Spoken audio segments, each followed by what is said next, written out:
Alright guys, we are back. I know we just said that we were about to finish up, but the IND guys have managed to sort out their roster, and it looks like we are back on now.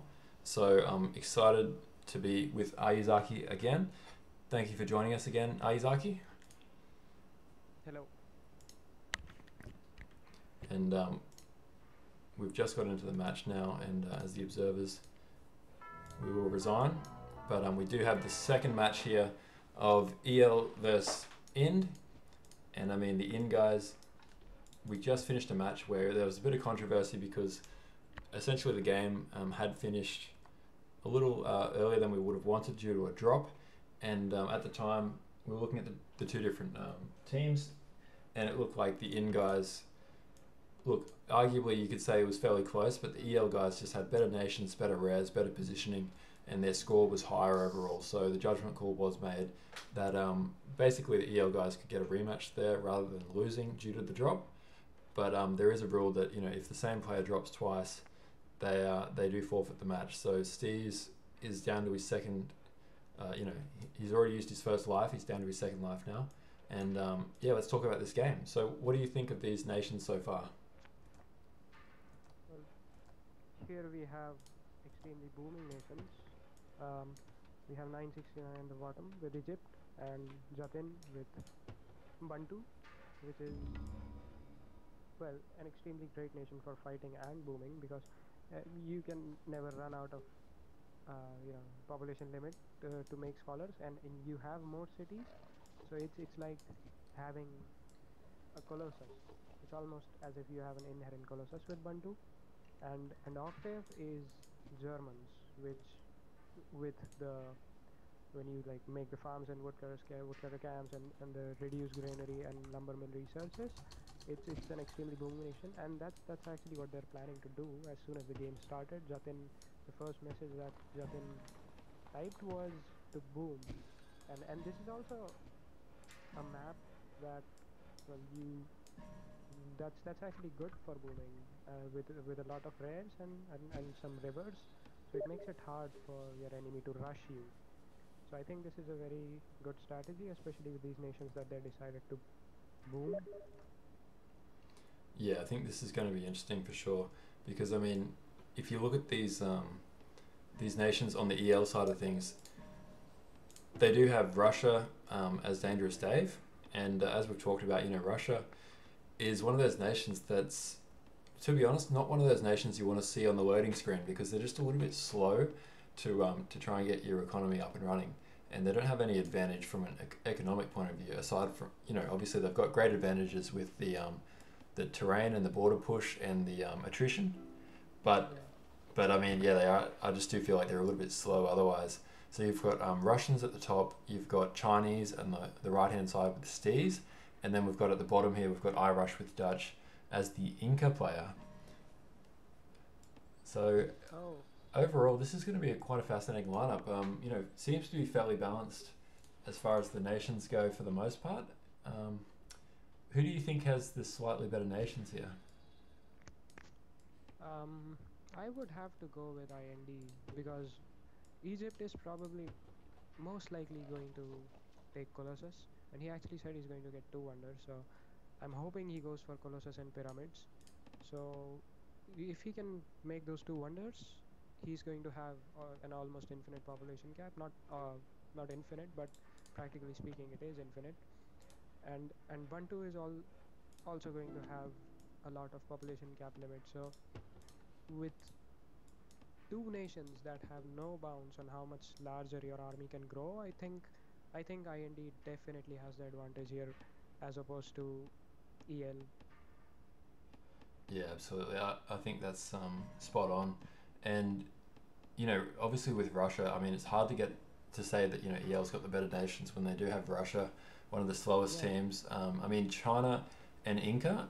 I mean, Inca is a great nation, but they are a little bit slow just at that beginning phase. And, you know, sometimes if you're able to capitalize on that and do a quick rush or harass in the early game, that can really set Inca back. But you can see that it looks like Inca will be paired up with Jatin as you know, the Bantu player here, and I expect that Jatin's going to try and border push, build those two cities as close as possible to try and make the Inca player feel a little bit uncomfortable here. But it will be a fascinating kind of matchup there between Irish with Dutch's Inca versus Jatin with Bantu. Yeah, I think we should really try to raid the mines of Inca, that could really set him back, because that's the only advantage that Inca has apart from the plunder that you get when your troops die. So if you can effectively and actively raid Inca's mines, you have a huge advantage over Inca. Yeah, that's a very good point, and I think the best thing to think about is every time you raid or kill one of their miners, it's not just metal, but it's 10 gold that you're effectively saving as well. So that's, yeah, very good point, and especially if there's ways you can deny them mines. It looks like on this map, the Inca player does have 2 mines here, which they'll be able to utilize for pretty much the entire match without too much trouble.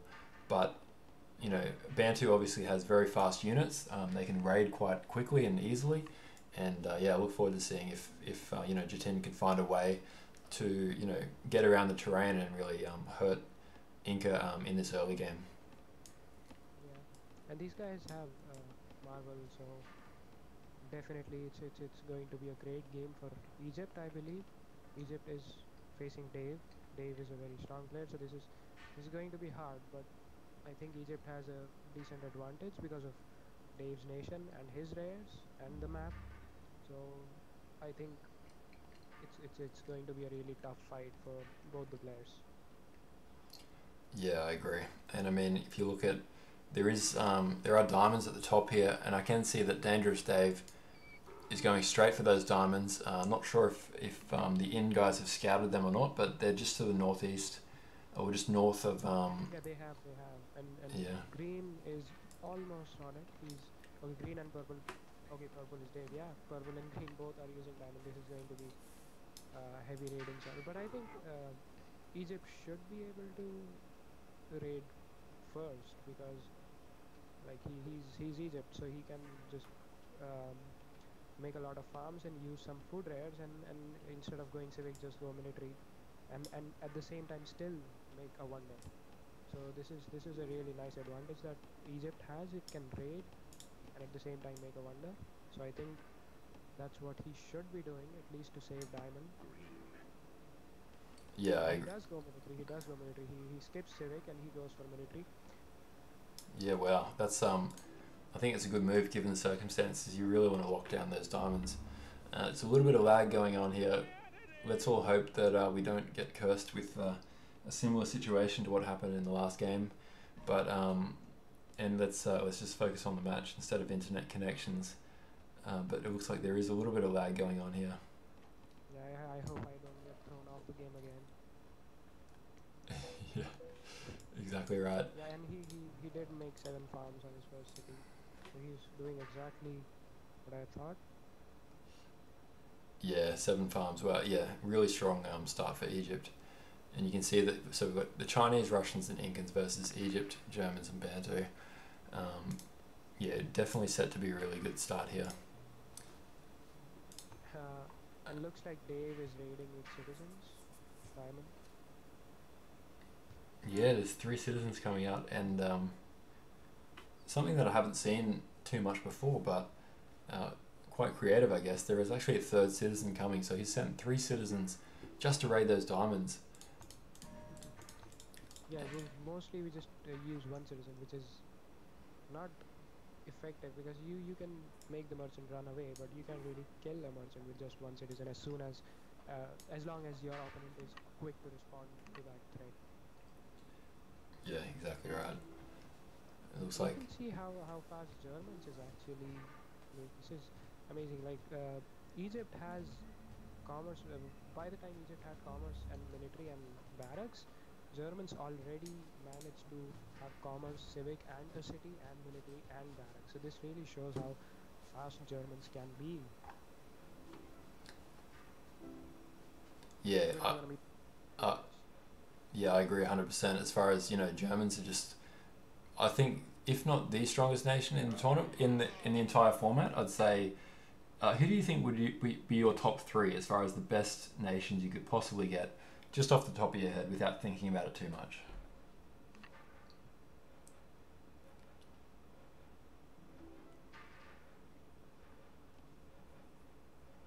Sorry, might have lost. Are you there? Are you Zaki? Are you there still? I think we might be having some technical issues with Are You on the line, but yeah, just on that topic of best nations. For me personally, I'd say, in my opinion, I think Lakota, Japanese, and Germans are probably my top three. There's a lot of really great nations out there, but I like Lakota because they're so quick and you can build pretty much anywhere. Japanese are so fast with their farms, but Germans, for me, are probably, I don't know, I would argue that they might be one of the best, because Germans are just so effective in the early game. You get that metal income as soon as you get to age 2, and you can build your smelter basically so much faster than anyone else. Oh, are you back? Great to have you back on the line.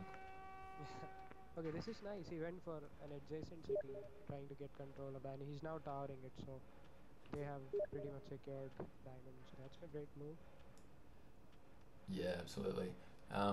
And we're just getting some feedback to Ayu that if you can turn your mic up, I'm not sure if that's possible, but yeah, it's a little bit quiet for some of the listeners, that's all. Yeah, I'll just try to speak louder because as I already mentioned, my mic is a bit faulty. So I'll just try to speak louder. If that's Yeah, causing the problem, please let me know. no worries. I think as long as we try and do it as clearly as we can, it should be okay. And then, okay, so looks like this game is starting to shape up now. You've got the guys from EL, they have Salt at the top right hand side of the map, which looks like they've effectively staved off that raid there from Octav, who sent a lone set of slingers across to try and do what he can. And then, big milestone here, 969 has finished the Colossus, and this Colossus is that's a big deal, because I've seen 969 play before, and he is actually a really great player, especially when he has a wonder like a Colossus Absolutely. in his hands. I know exactly what you're talking about. I've seen him play with Colossus, and he's really good when he has it. Yeah, and this is starting to get exciting now. I mean, we've got a second wonder going down here, and I believe those guys, 969, does he have marbles? Is that something you're able to confirm? Yep. Wow. So, great play, really making sure that yeah, they're making the most of their rares and building both Colossus and Pyramids. They complement each other really well. Obviously, you get extra wealth kind of commerce cap from the Pyramids as well. You get an extra 50 wealth commerce, and yeah, if they can get enough wealth coming in later on, that's going to be really hard to stop.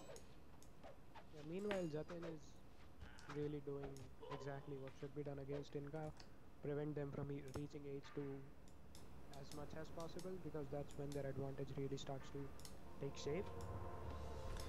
Yeah, absolutely. I mean, applying that early pressure is really critical to trying to keep Inca, somewhat restrained and somewhat tamed. As far as Inca can get really scary if they don't get raided early on. But I can see that Jatin's doing some nice raiding here with those Bantu heavy infantry on the wood lines of Stees. And yeah. Move, but Jatin actually has commerce and science too as well, which explains why he hasn't aged so early. Yeah. Oh wow. Well, that's sorry, which player was that again? Jatin.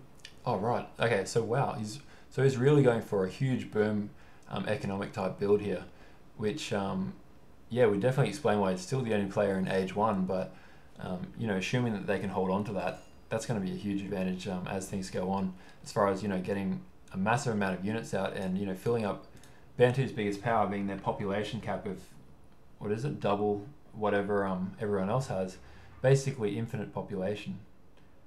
Yeah. if the game can, the longer the game drags on, I think the advantage is in the hands of Pantu, and just gotta make sure that Inca cannot really spam a lot of heavy cavalry, because that's annoying as hell. So you just gotta make sure to keep pushing Inca and keep booming, and you can actually outboom Inca with a nation like Bantu. Yeah, I think the fascinating thing here is that you've got both Egypt with the Colossus and you've got Bantu, both nations that can effectively get infinite population as far as Nomad's concerned, versus the EL guys who are these guys are some of the best players in the world. You got Irish with Dutch, Dave and Steez, all kind of lining up here, and I mean, how is this game going to play out is what I'm trying to figure out here. I mean, who's going to force the action? I feel like IND have better nations for that long-term play. They've got the two wonders, and I feel like the longer this game goes on, perhaps the better the chances are for the IND guys. And therefore, does that mean that EL should be really forcing the action here and trying to get some kind of double or some kind of rush going on? Yeah, I'm not sure if you noticed, but ELCs actually went despotism. So I'm just curious. Like, I can't really see. So what's his plan? Is he actually going to rush, or is he going for a despotism boom? So it looks like he's definitely going for despot, and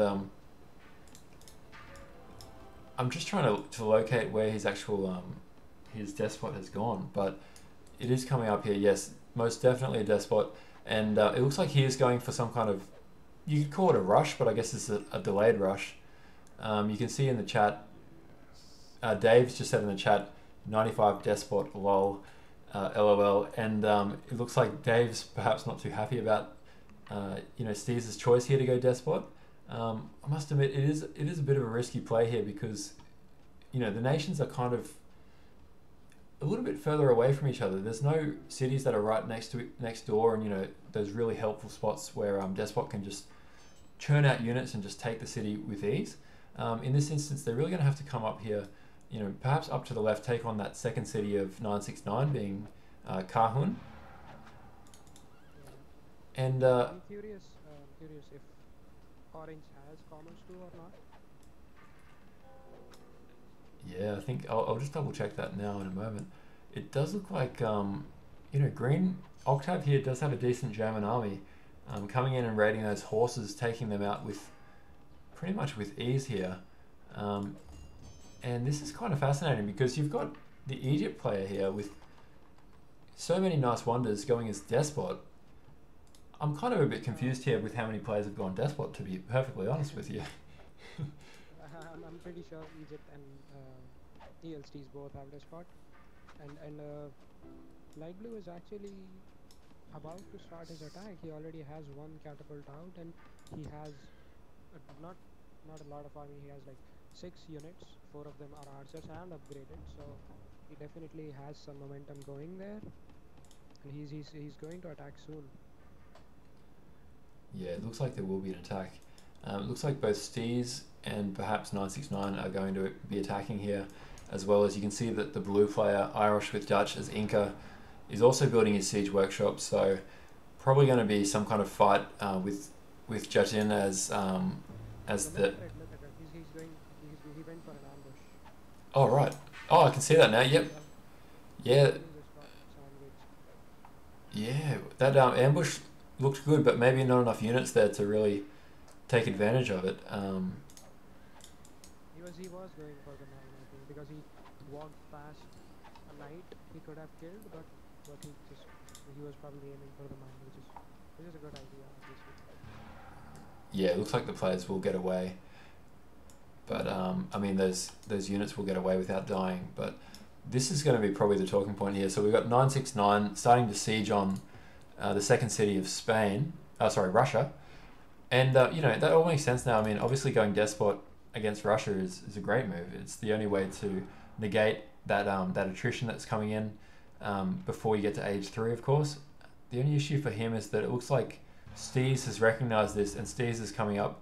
Steez obviously went despot himself, and there is that ability to kind of step in and double that army unless Green Octave can keep Steez busy in the meantime.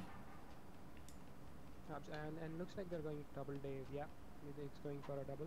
Oh, they are going in. Here we go. This is a lot of action here, and a little bit dangerous for Octave because he hasn't got despot, and obviously the Russian territory is really, really tough for him. But you know, light blue with a huge number of units here, big militia pull by Dangerous Dave here, and the city is reduced, but This are looks there enough bad units? for Germans.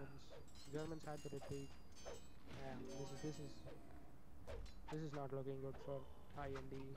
The green lost a lot of troops there.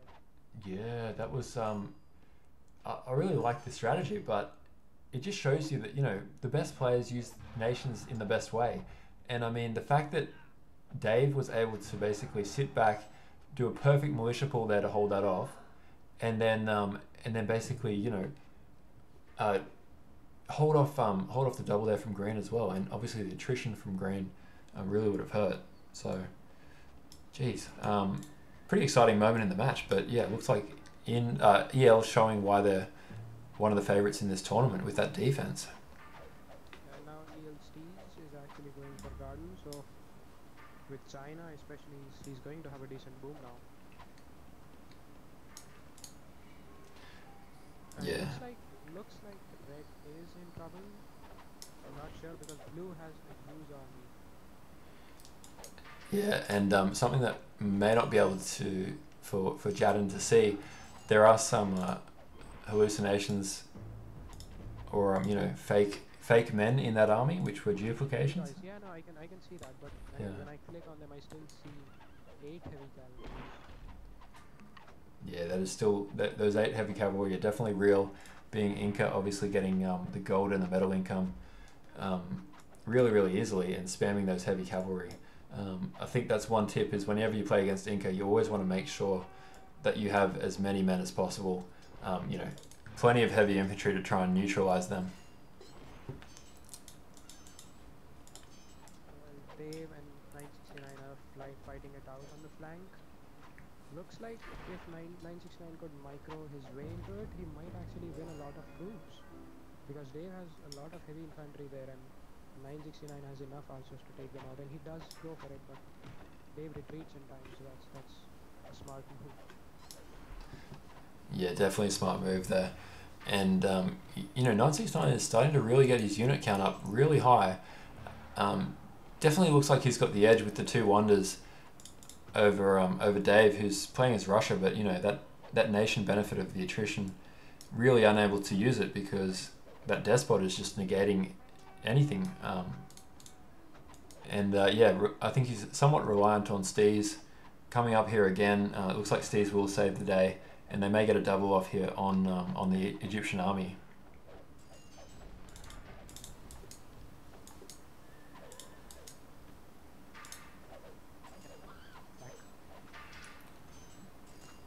Did my voice get cut off? No, slightly cut off, but no, I can hear you loud and clear, so that's really good. Okay. Dave is still pushing with his heavy infantry, and then looks like I think Germans should have been on that side, but he's waiting with his army in front of Steez's barracks. So I don't think that's good, because 969 had to retreat, and he definitely lost some troops there. Yeah, I think the communication between the two could have been better for sure. It does look like there's a big battle here between blue and red over the city. I mean, Inca with a huge kind of gold economy. Oh, and Jadin does get H3 at the perfect time there. No, he was H3. He just made the city big. City. Yeah. Yeah, absolutely. Well, that was really good timing to get that 5th building up to make that city big, because you can see that. Yeah, he's really doing a great job here, killing off the units of Arash with Dutch. Yeah, but I think that also was a decent blow to his economy, because he definitely used a decent amount of militia. So. Yeah, that's a very good point. And I mean, sometimes you can win the battle, but you don't win the long-term war here. And I can see Jadin is maybe getting a bit ambitious here, pushing forward, where perhaps he might need to consolidate and return and heal up those troops. Blue can really just he just lost a lot of troops, so he also got a lot of resources, so he really managed to bring out an army again. So that's exactly where it's hard to fight Inca. Like you have this huge gold bonus, and even if you lose your troops, you gain something. So it's insanely hard to face Inca, and Jatin is doing that pretty well, honestly. I'll give it to Jatin. Yeah, the interesting thing here is that the Inca player's already got military 3 researched, and so Oh, I'm expecting. Yeah, it looks like he's researching tactics right now, and this is only the 22-minute mark. Quite an early research here for Mil 3, and as soon as that armor gets down, I feel like this is going to apply more and more pressure to Jatin as far as being able to survive these big battles. I think the armor is an extremely overlooked part of the game, and I think this is something that definitely separates a lot of good players from the bad players, because when you have a huge army, that +2 armor is going to apply to each and every one of your units, and imagine how that could completely change the course of one battle and the whole game. Oh, exactly. And I mean, it reminds me of a game that I played against you one time. This was Oh, about a year ago, I believe, and we were having a really epic fight between us. I think you were Greeks and I was French, perhaps. And I remember was it Lakes? it was on Lakes. You remember this match I'm Okay, talking about? I remember it. I remember it. You won that. You had Colossus. I remember it.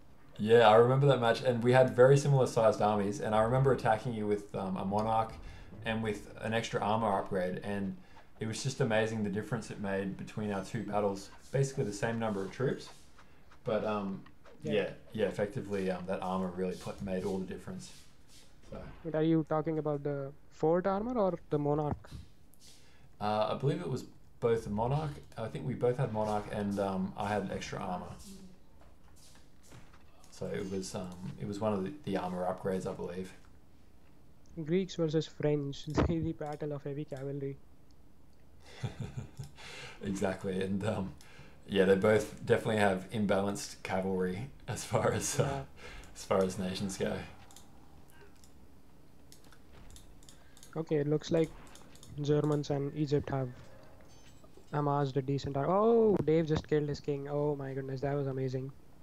Yeah, that was really really well done, and 969 putting down the taunt as far as Okay, re- I can't see the taunt.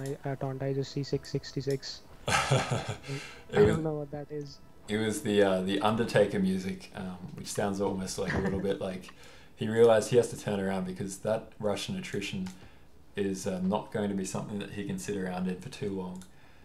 And interesting here, he's building a city at the top. Meanwhile, 969 is building a castle there, and I don't know what would happen here if both finished at the same time. But no, it looks like that castle has been cancelled, and Russia will take that top kind of half of the map and push back a little bit further once he gets that temple up. Yeah, what are the libraries looking like there? It doesn't look like anyone is going to go to H4 anytime soon here. Yeah, I mean, let's have a quick look. So if we look at the Inca player, it looks like the only technology left is Science 3, still needs to be researched, and then gunpowder shouldn't be too far away from there. If we look at Steez is getting close. Already got everything he needs. Just needs to wait for enough knowledge, and then finally, if we look at Dave's only got Science 2, and yeah, still needs to get Science 3, Mil 3, and gunpowder. I feel like Blue is going to win this fight. Yeah, I mean, Red has a decent number of units, but there's just so many archers coming through and so many heavy Yeah. cavalry. This is And the just tower is almost sieged, so this is not looking good for Red. yeah, not looking great. That's for sure. I mean, Bantu versus Inca, that city does go down, and Yeah. there is just a non-stop flood of units coming in. You can even see there's some spies here from Blue, just sitting there Yeah. waiting and ready to bribe a few units just to add salt into the wound. It looks like this is going down for Red. He's coming down with militia, but okay, I think Green is okay. Yeah, Green is coming to help Red. And yeah, I think it's a good move here. Given the circumstances, you need to make sure that your player at the bottom is stabilized a bit. And yeah, playing against Inca is never an easy task. Yeah, that Diamond Tower is getting bribed, I believe. Okay, yeah, it did get bribed. Yeah, nice bribe there. I can see that. Excellent move there by Dave. And that's definitely going to help for them to secure those diamonds and really pump up their economies by an extra 10%. Yeah, and looks like Jatin actually managed to win back the city using militia, but oh, I can see his capital farms are completely empty. Yeah, so a lot of militia coming off the line. It looks like Jatin is bringing more militia, and it looks like Green has arrived here to help push back this Incan force. It'd be interesting to see if Blue recognizes this and perhaps turns around and just consolidates, because I feel like every second Blue has forced Green to come down here is a second that Orange and Purple can take advantage of it at the top with this double and really put Egypt under pressure. Yeah, absolutely. And looks like Egypt actually managed to get a decent army. He has 14 archers and 6 heavy infantry. So this is a huge army, but I'm not sure why he didn't make a lot of heavy cavalry. He made a lot of light cavalry. He made 8 light cavalries and only 2 heavy cavalries. So maybe if he could make more heavy cavalry, his army would be excellent. He can take out 97. Oh, okay. 97 has those fire lances, so it's definitely an even fight, I guess. Yeah, those fire lances are really, really strong. It will be interesting to see how they go. But it looks like that the pivot there from Green has worked. Inca has had to turn away. Didn't lose many units at all. They're all just sitting in the city. And it looks like Green is not satisfied to sit back. Green is going on the march. And not sure exactly where Green's going to go, but I can see there's three heavy cavalry here raiding. But the L guys are well prepared. They've got archers, they've got heavy cavalry sitting there ready for it. And a lancer at that as well. So really good defense of these relics. That is really what separates the best teams from the others, because geez, that was one unit from each nation there, and they defended that perfectly. Is the game okay? No, I thought the game was paused. Looks like Green is not going to retreat back to his city, and he's actually how do I put it? He's near copper. I'm not sure if you can see copper. He's near copper, so he's probably going for Orange's cap. Yeah, he is. He is. Yeah, wow. So yeah, I can see. I mean, the L guys have spotted that now. They just walked straight past that wine merchant, and Yeah. unfortunately, they had This some. is one of those times when you don't want to raid a merchant. Yeah, exactly. There was some idiot archer there who was firing a few shots at that merchant, probably alerting the entire team to their presence. Perhaps the units could have been on, hold fire to avoid that. But I mean, if we look at this path to get to Orange's cap, there's actually a castle that's really well placed, which it's almost like Steez has had, this vision, and he's had this this reading of the future, and he's realized this is coming. He's built a castle in the perfect position here, which is going to make it really, really tough unless Octav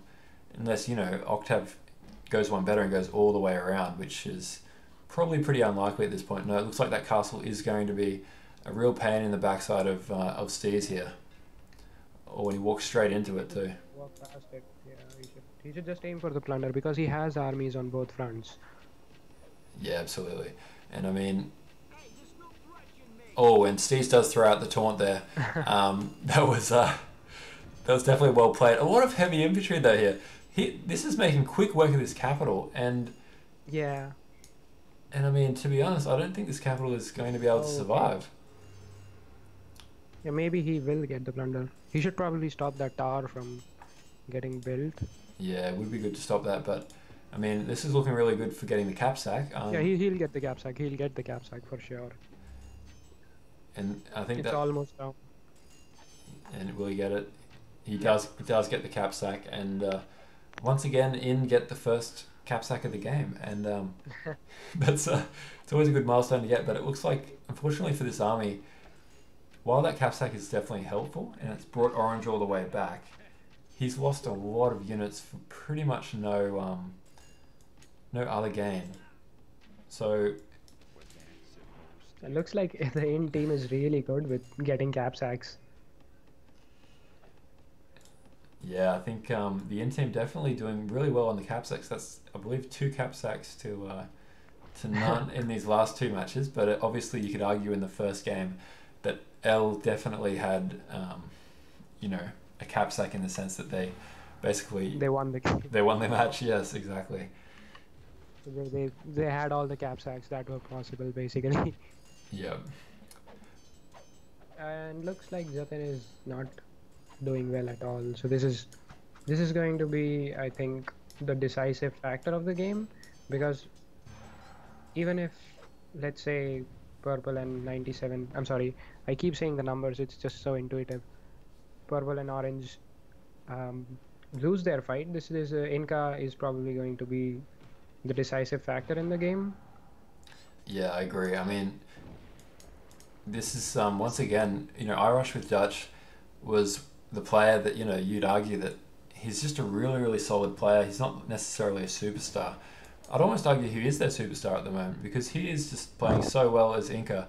God, I mean, Inca is a great nation, but you know, you've got to play them the right way, and you can just see that, you know, technology-wise, he got that quick mill 3. He got the armor upgrade much, much quicker than his opponents did, and you know, he's now at gunpowder age. And you look at the EL team, all of them are either gunpowder age now or teching up to gunpowder, and no one from the other team is anywhere close. And a big part of that is you do look at the rares, and you know, the EL guys are making the most of their rares. They've got relics, they've got wine, they've got spice. What else do they have here? You know, diamonds as well. But of those, you know, those first 3 relics, diamonds, and spice definitely help as far as getting your tech up, and you can see that's really starting to pay off now. And looks like Jatin shifted his cap. I think that's a good defender right there.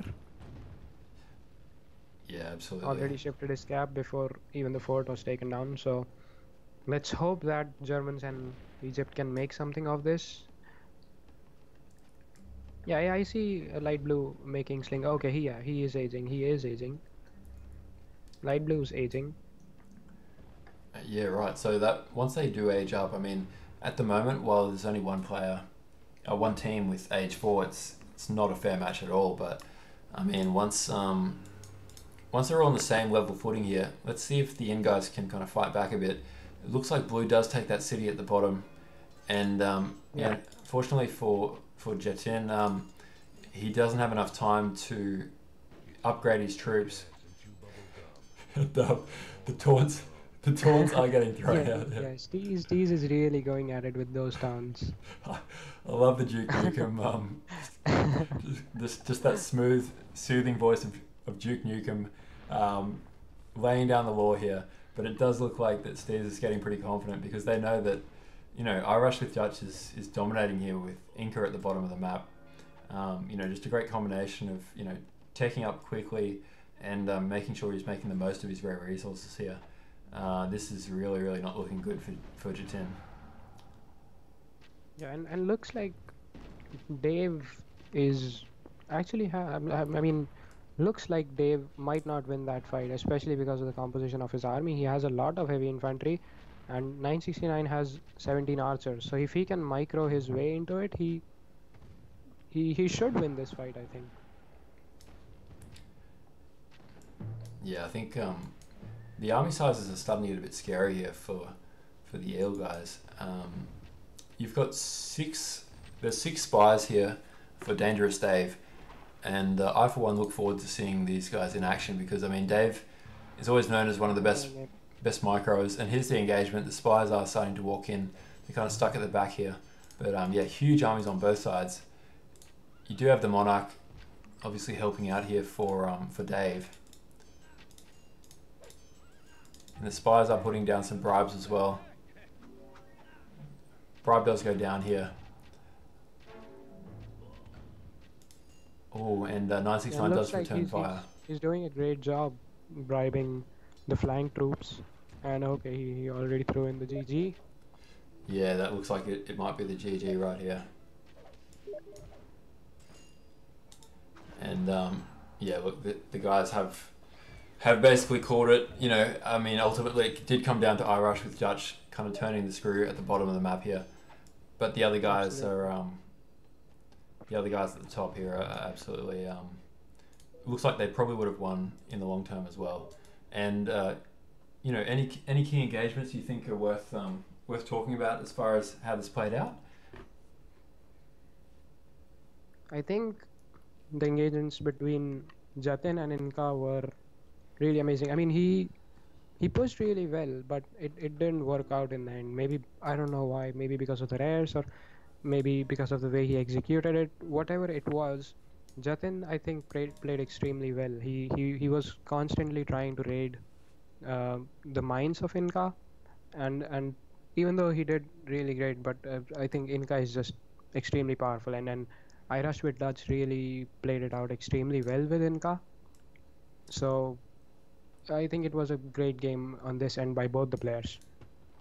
Yeah, I agree. And wow, you look at the economy of Inca, 270 gold there at the end, which I couldn't click on until the game's finished. Yeah. Huge economy there. No wonder there was no way of stopping that. As far as Jutin could have played the game of his life.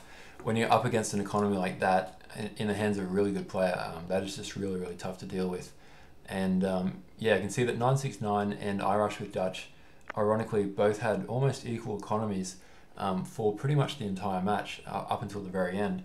And that was obviously under the sense that 969 had the Colossus and the Pyramids to help him out. So just goes to show how crazy that Inca boom was, and why it was able to kind of turn the whole tide of the match.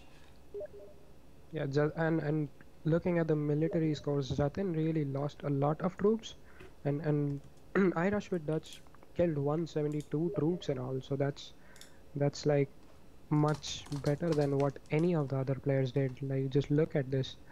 Even Dave has only 100, while Irish with Dutch has almost double of that. Yeah, no, that's crazy. Geez, overall though, yeah, that was a really good match. Quite well balanced as far as the nations go, and perhaps just that Inca advantage and the way that Irish with Dutch stayed able to play it ended up giving them the win here. I wonder if Boo was watching from the sidelines, what Boo was thinking during this game, because I think there were a few times there. A couple of cap sacks did go down for the in guys. I think those cap sacks will definitely stand out as some highlights as far as when they look back on their tournament so far. Unfortunately for the in guys, this is the end of the road for their team. I feel like they've definitely done their clan proud, given obviously in the pre-match pre-match show we talked about how IND is classically a team or a clan which is really really known as one of the best, and a lot of their best players aren't available at the moment. They don't have IND house. They don't have several other players like King Amaya, who's one of the most famous. I mean, they don't have. I mean, they have Dangerous Dave against them, who was originally an indie player. So that's like one of the biggest disadvantages when talking about players. Very true. I mean, for those that don't know, Dangerous Dave always used to be part of Team IND. He was known as IND Dangerous Dave. It just didn't sound right to say the words Dangerous Dave without IND in front of it. But basically, pre-tournament, there was a lot of trading going on between the different players. A lot of people offering different salaries as far as how much the players would be paid to play in each team. And effectively EL, who are also known as the modern day Manchester City, as far as the equivalent football teams go, were able to kind of talk to Dave, I believe, strike up a close friendship, and ultimately convince Dave that it was in his best interest to join EL, because perhaps he thought that the idea is that there's better prospects of bringing home not only the glory but also the prize pool as well for first place if he joined up with EL. And to be fair, what do you think about that move? Do you think he's made the right decision? I'm not going to comment on if he's made the right decision or the wrong decision, but it's definitely an interesting decision because we get to see Boo and Dave fight alongside together. So it's I'm just waiting for an actually a decent challenge to them, because if Dave and Boo do get challenged, I know for a fact that it's going to be the best match of the tournament. So I'm really looking forward to it. Oh, absolutely. I mean, it's definitely going to be an awesome kind of game when we do see these guys come up against whoever they play, I guess, in the semi-finals. And at this stage, we don't know who that's going to be because that match hasn't been played yet. But it will be between either TGZ or AZ1. And so of those two teams, I guess, which team are you hoping will win personally, and which team do you think will probably win based on the lineups involved? TGZ versus AZ1, right? TGZ versus AZ1. Yep. Well, I don't wanna get kicked out from the clan by Young One, so I'm gonna say AZ1 out of duress. Wow, out of duress, absolutely. I think you want to be careful about. Yeah, it's obviously a bit of a loaded question. For those that don't know, Ayuzaki is part of the same clan, AZ1, as I am too. So we have to officially be non-biased. That's why we're casting this game. That's between two teams that aren't obviously our own, but yeah, the winner of this match, which was EL, will play against either AZ1 or against IND. Against TGZ, depending on who wins that match. So I'm just double checking if we'll have time for any post-match interviews.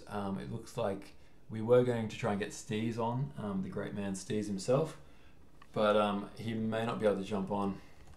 Yeah, I don't think I can say. Oh, that's okay, man. Yeah, if you got to run, that's all good. And I think if we just quickly have a look, is there anything else that we didn't discuss? I mean, overall, I think EL, they showed their class today. I'm just talking to Steez on the chat. Okay.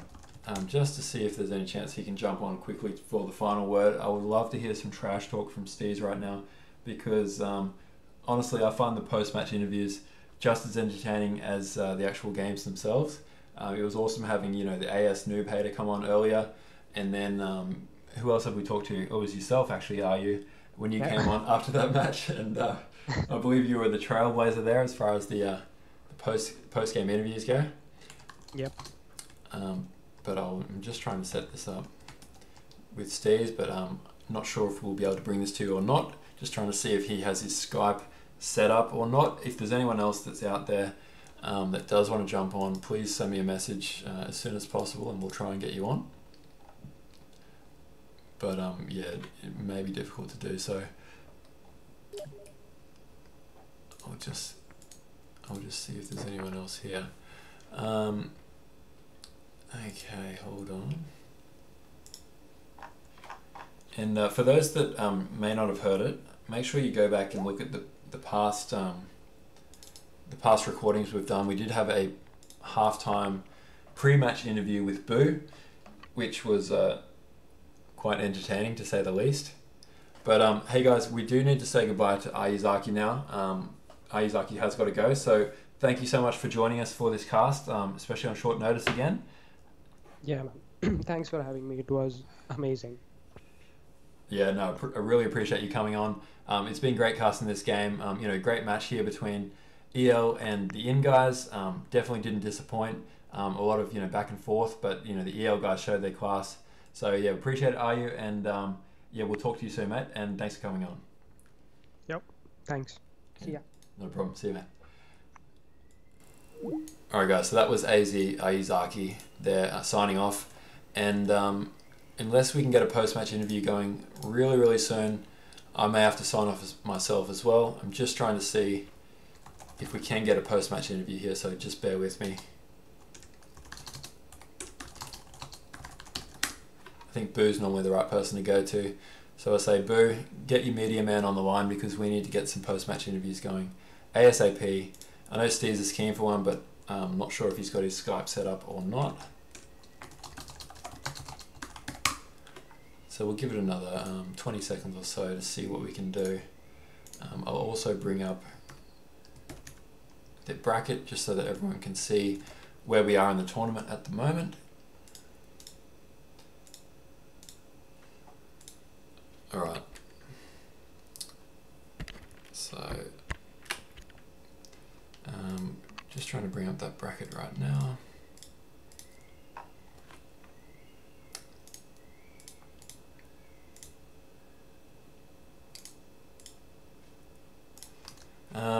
Guys, it looks like at the moment, it's unlikely we're going to get a post-match interview.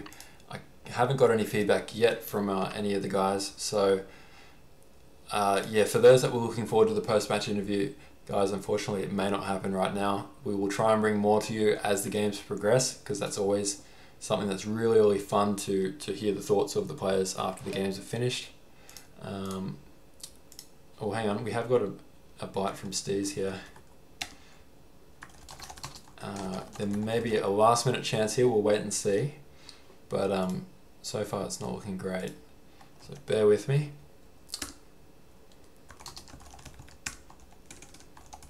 Any method of talking. Alright, maybe, no guys, we might be in luck here. Looks like we will figure out a way to make this happen. We know that you want to hear from Steez. We know you want to hear from EL. And that's who you're going to hear from. We will make it happen. We're just trying to figure out how to do it, whether it's through Facebook or you know, Facebook video, or perhaps over Skype. Okay, hold on a second. So we're going to go into Skype. I'm going to go into Facebook here and try and call Steez through the video chat. So bear with us. I haven't used Facebook to call people over video much before, but there is always a first time. Here we go. Okay, video chat.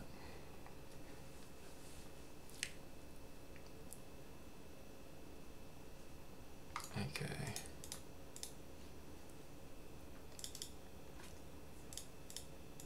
An error occurred when trying to get access to the camera and/or microphone.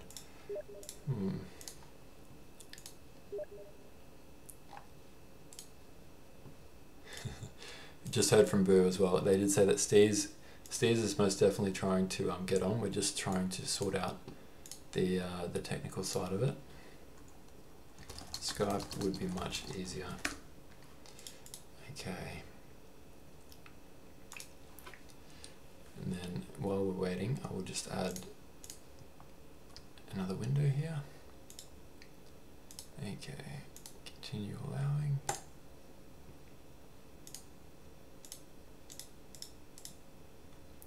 Camera and microphone on.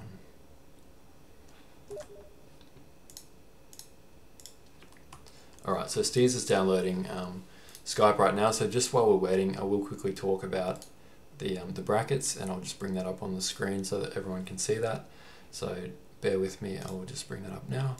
Window capture, okay. Chrome, there we go. Alright, so if we have a look at the bracket at the moment, effectively we're down to the quarterfinal stage here. We've just obviously witnessed that match between EL and IND. And I mean, and then as we look down here, we've got AZ1 versus TGZ, which will be the next match coming up, I guess, and unsure exactly when that'll be broadcast, but it will be as soon as possible. And then, you know, as we go down the list here, we've got Forvali versus AS Alpha. Should be a great matchup between two really good teams. And then we've got PLA versus LAT Team 1, which will be what I think will be quite an interesting match of different styles. PLA being the you know, the best Chinese players. They often like to do a lot of crazy strategies, big booms and big kind of despot rushes together, versus the LAT guys. I think that LAT match will be interesting to see who plays for LAT, because you know, there's a really good lineup they could put out potentially, which is Fireman, Snow, aka Azteca, and I believe it's Kane, sorry. So LAT Kane. And if they can put those three out, then it'll be a really, really strong trio. Whereas if they can't, then it will be interesting to see how they go, because PLA is going to have a strong lineup regardless of who they put out on the lineup. And then yeah, aside from that, I think the biggest talking point will be, you know, what's the semi-finals going to look like here? I mean, potentially we could see a semi-finals of perhaps EL, obviously will definitely be there because they've won their game, versus, you know, AZ versus TGZ. I'm not sure who the favourite is there. It'll be that'll probably be a really close match. For Valley, probably the favourites over AS, but you just never know. And then finally PLA versus Lat Team 1. I'd probably give PLA a slight edge there, but we could see a semi-finals of potentially PLA versus For Valley, which is definitely going to be epic if it does get to that. But yeah, no matter what happens, going to be some great games. So looks like Steez is close to getting his Skype working now. It's not quite on yet. I'll just ask him if he's got an account. So apologies for the delay, guys, but I just need to kind of make sure that he continues to add me on Skype. I'm just letting him know my username. And guys, I hope you enjoyed the cast, and obviously let us know if there's anything we can change as far as, you know, making things more interactive. That's why we're trying to do these post-match interviews. Yeah, tried to have the pre-match interview with Boo as well. And I've just got that pre-match interview with Boo right now, which I basically read this out earlier today. But there were some interesting things that he did have to say. Here we go. We do have... it looks like we do have Steez somewhat on the line here. I'll try and...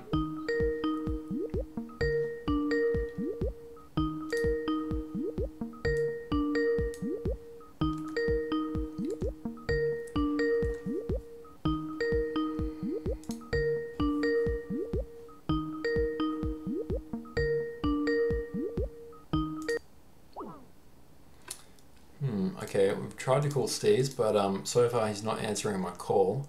So let's hope he's not doing Lady Gaga on us and not answering his telephone. But let's try that again. Okay, hold on. He said he tried calling me. Okay. Not sure who's trying to call who here. But let's try that again. Alright. I'll say you call me. Let's see if that works. Meanwhile, I'll just add that to the stream. Window capture.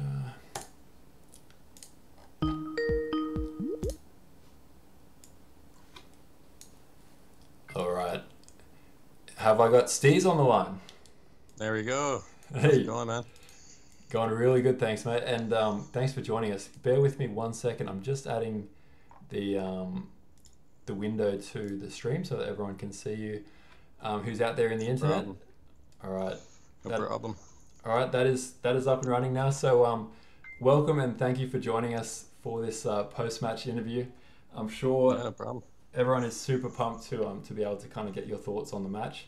And I guess I just wanted to start out with a quick question, I guess, on yourself personally. So I guess, you know, obviously where you live, how long you've been playing Rise of Nations for, and I guess what you do in your normal life. I live in BC, Canada, and I'm a carpenter, so I'm building houses, shops, foundation to finish. And I've been playing Rise of Nations probably 12 years now, I think. Yeah, right. Since GameSpy. And when you first started playing, I mean, do you feel like the game has changed much since then, or is it still pretty much the same cool game? Yeah, no, I like the game. It doesn't get old, it seems like. It's really fun to play, so I really enjoy it. Yeah, right. And what's your history as far as your clan? I mean, have you always been a part of EL, or when did you first join EL? I only joined them about a year ago. I used to be in other clans back in the day, like Razor clan, but that was really old, so. Yeah, right. So what were your thoughts when you first found out about this tournament coming up, and I guess, you know, all the teams starting to organize into their own rosters?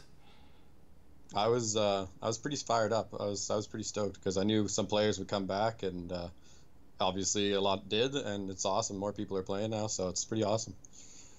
And I mean, what was the discussion like when you talked to, you know, Boo, I believe it is, or Dave, and you were talking about the rosters and so on, and, you know, who was going to start in the first couple of games? How did you manage that, and how did you manage to kind of talk your way into getting into the starting lineup? I think it was just the way it worked out the first game there, because we were kind of lacking players, and Boo's internet wasn't very good, so kind of got subbed in that way. But I think we're gonna kind of share the roster the whole way here, so we'll see what happens. Yeah, awesome. I think just so you know, I'm not sure if you would have heard this or not. You were probably too busy playing in those matches just then. But we actually had a pre-match interview with Boo to get his thoughts on the game coming up. And basically at one point he did say I said, well, thank you, Boo, for a very confident pre-match interview. Do you have any final words for your fans? And his response was, one fan in particular, L. Stees. If you want to have any chance of playing alongside the magical Boo in this tournament, you have to show up on a effing game day at the time of the game. You steaming pile of shit. Nice. Yeah, I had to get up at 5 a.m., but it was no big deal. I'm gonna say, like, the fact that you're getting up at 5 a.m. It's easy for these guys like Boo. It's probably like perfect prime time for them, right in the afternoon. Yeah. On a lazy Saturday. Whereas meanwhile, for you and me, it's 2 a.m. in Australia, and it's God knows what time in the morning in BC. So yeah, no doubt. I think you're well and truly you've ticked that box, and I'm sure you've got Boo's favour moving forward. So yeah, he was pretty stoked, so he seemed pretty good about it. Yeah, absolutely. Pretty stoked on the win. Oh, bloody oath. And I mean, you guys have got to be happy about that, I think. How did you feel coming into the game, I guess, versus IND? What were your preconceptions on how it might play out, and were you worried at all? Well, they're a pretty good team, and I was a little bit worried. I mean, they were throwing some good raids actually at the beginning there, and it distracts you, right? So that was it was a little bit heavy at the start there, but I think we got some good control and then got the win. But yeah, I was a little bit nervous for sure. And I guess in that second game, what happened behind the scenes when we saw in the first match, obviously it was the three other players, and then in the second game, you kind of subbed in and took over that spot for Boo. What was the conversation like between you and Boo at that point? We kind of figured before that I would play the second game, and then if it went to a third game, Boo would be back in for the third game, kind of deal. Yeah, right. So almost a chance to close it out, and then obviously, I guess worst case, the big hitters can come in and finish the job. Is that kind of how you took it? Yeah, exactly. Yeah, kind of. Yeah, and it's fair enough. I mean, they've been in L longer than I have, so they have say, right? So. Yeah. But, yeah. It sounds like would you say EL is more of a democracy or more of a dictatorship as far as the leadership style goes? Sorry, that's a loaded question. Well, I mean, yeah. it's all good. I mean, Dave's in charge, so it's his say. So, and I respect that, so it's all good. It's either I play or I don't play. I've been playing pretty good lately, so watch out there. That's it. So if we talk about the first, that first game, and I say first game, which obviously ended in a bit of controversy because of that drop, but how did you feel that game was going up until that moment? If you can just talk us through, I guess, the key moments you saw before, obviously, what happened. Yeah, we seen that iRush said something was going to happen. Next thing you know, we got an ambush on his capital there. But I had a decent amount of army building and waiting, so I wasn't too worried. I knew he'd lose it, but I think we would have had a strong comeback because he actually went Science 2 and Com 2 to start with, so he was pretty good eco-wise, economy-wise, so wasn't too worried yet, but Octave was getting a wonder there, so that could have changed things. Yeah, definitely. How did you feel things would have played out on the top side of the map as far as, I believe it was Dave versus 969 there? Yeah, I think, honestly, Dave would have had pretty good control over that. Yeah. And then we look into, that final game we just saw there. At the beginning of the game, you look at the nations on both sides. Did you feel there was much of, imbalance as far as the nations went, or did you feel like it was fairly even on both sides? think it was pretty fair. I mean, that second game there, we were kind of worried because we're like, oh, they got pretty good boom nations like Bantu, Egyptians, I mean, and Germans. That's pretty good nations. The first matchup, what did they have? Um, Spanish. What else did they have? Can't remember. I think it was in the first match it was Spain, Persians, and Greeks. So I'd argue the three probably slowest nations in the entire game. Yeah, that's yeah. It was a little bit uneven there, I'd say. Rares were both good on either sides though, so that plays a part. Yeah, how do you think you guys were able? I know you had the Hanging Gardens, but I noticed that the EL guys, you had the relics, but everyone seemed to just get to age 4 way before the other team was able to with the in guys. Yeah, I mean, we all are pretty good boomers, and we know, we got to get that economy up, right? And that's why I think me and Dave were trying to just hold and try to get ahead, and I think it worked. So yeah, Absolutely. But I mean, Hanging Gardens definitely was a bonus. But we had good rares. We had good knowledge rares. We had spice. I mean, we had obsidian, relics. There was wine. There was a lot of knowledge rares going on. Yeah. And library rares. Yeah. So, that helped, I think. Yeah, absolutely. So if I can just take you to that one moment that I think was probably the most critical moment in the entire match, and that was when basically you and Dave were both defending. It looked like there was basically a double coming in from both 969 and from Octave, who was Germans, and then suddenly the German troops started to burn.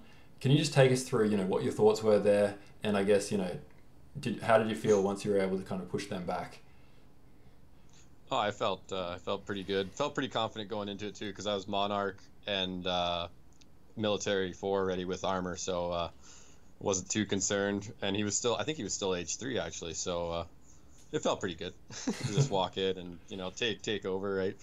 Yep. Oh, absolutely. And if I didn't have to run to my capital there, I think it would have been a little bit quicker, but it was all good. Instant militia from Chinese is pretty awesome. That's a good point. Yeah, I did see. And I mean, one thing I do need to ask for the fans out there, they really love your taunts, man. Like you're able to just throw out taunts at the perfect opportune times, and some of them were really on point. Do you practice your taunt game, or is that just something that comes naturally to you? Yeah, I don't know. I've always liked using the taunts, and the extra taunts there are pretty funny. So I just like doing it to get under people's skin a little bit, distract them, put the pressure on. So it's just fun for me. Yeah. I like it. Yeah, absolutely. And I guess, so looking forward, really convincing win, I feel, given the circumstances in these games. But coming up next, we don't know who EL is going to play yet, but it'll be either TGZ or AZ1. Do you have any thoughts about, which opponent you think will be a tougher match, or who you're hoping to come up against in the next round? I think, honestly, I mean, TGZ has been playing pretty good. Like Momo and Immaculate are pretty good players. Mm-hmm. I don't know who their third guy would be. But also, I mean, Az is pretty good too, but I haven't seen him playing that much, so I feel like TGZ has the advantage. Yeah, absolutely. And obviously, me being part of AZ, I'm biased, so I can't really comment, but I'll just pretend I didn't hear that, and we can move on. I mean, you've been playing, and I mean, honestly, you're one of the top two. Like we've played a lot of games together, and you've always played good. So yeah, no, I appreciate that, man. But yeah, I just play for the love of the game, and anything else is a bonus, I think. So yeah, it's been awesome watching these matches, and it's only going to get better from here. I mean, once we that's great fun, man. Absolutely. So before we wrap this up, is there anything you wanted to kind of, any shout outs you wanted to give a mention to, or any final comments, I guess, for people of what to expect? Well, I'd just like to thank, Dave for letting me play and letting me join Al, because that's awesome. And I'd expect play your best, because we're going to be going for the win here. So Absolutely, absolutely. And I can see, I can see you chatting in the chat as well. But it is worth mentioning that I think someone in the chat did say, hang on a second. It was something complimentary, I'm sure. I'm just trying to see what it was. Oh, here we go. Oh my God, Steve's definitely 100% most sexy of the whole tournament. There you go. Right on. There it is. I think that That's was awesome. I think that was coin. So yeah, I'm not sure. Oh, nice. Take that with take that with a grain of salt as far as. But mate, it's been really good having you on though. Mate, thanks for coming on at short notice to do this post match interview. Yeah. Look Yeah, no forward. problem. Look forward to seeing what what EL have in store coming up soon, and no doubt we haven't seen the last of you. So thanks again, and best of luck in the rest of the tournament. Yeah, back at you, man. Have a good one. Appreciate it. Too easy. Peace, mate. Cheers. Cheers, mate. All right, guys. That was EL Steez joining us for a post-match interview here, and yeah, great to hear his thoughts on exactly how he thought. This was just minutes after he finished playing, so that's fresh off the press. Obviously those guys have a lot of confidence in going into the next matchup. Who that'll be up against, we're not sure yet, but that game will be coming to you soon, within the next, hopefully the next 3 to 8 hours, I would suggest. So keep an eye out for an announcement coming to you from either Discord, on WhatsApp, or just generally on the Facebook page. Make sure you follow up and you talk to the community members who, once we do get that game going live, it'll be a great one to tune in on as well. But that's it from me. I'm going to have to definitely end this cast on that high note of that interview with Steez. Guys, thanks for watching. As always, it's awesome to share Rise of Nations. Please, if you can do one thing to help us out, make sure you spread the word. Go to the YouTube page and share the videos.